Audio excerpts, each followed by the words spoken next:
ating 11th map. Draw nature features. Ayan, nature daw.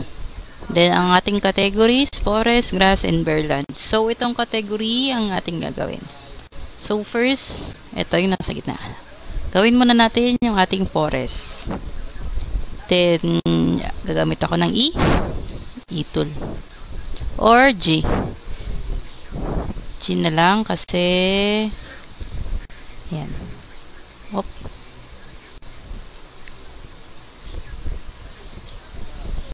Para mas accurate siya. G.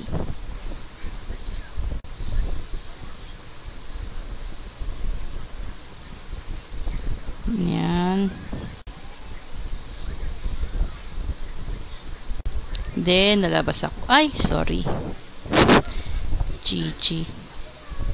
Maling napindot.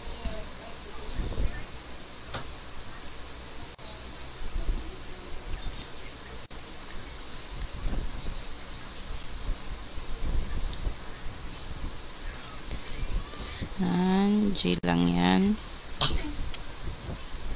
Then S.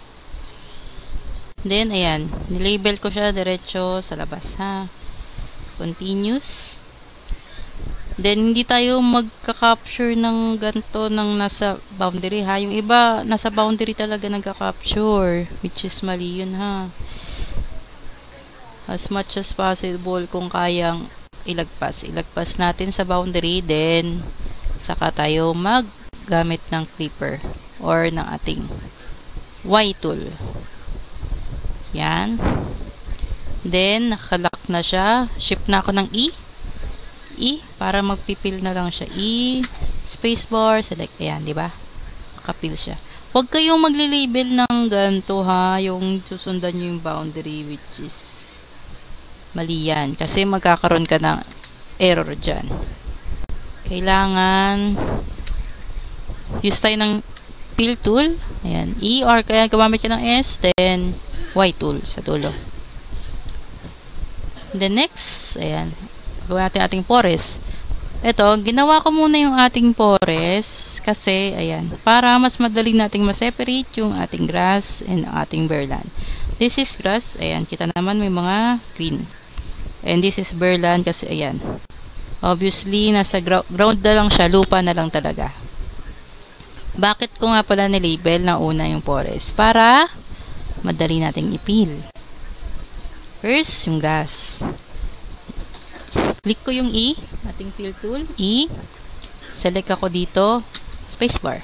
See? Diba? That's easiest way. Kesa i-label natin tong bearland, tapos yung grass part bago natin i-fill yung gitna. 'Di ba? Mas okay nang gawin mo natin yung gitna para i-fill natin yung dalawa.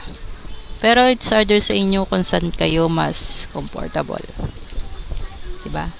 Kasi kung gagawin ko tong bearland, gagawin ko ulit tong grass bago ko ma-fill yung gitna. Eh kung ginawa ko muna itong forest, i-fill ko na lang yung dalawa, 'di ba? So depende na sa inyo kung paano niyo siya gagawin.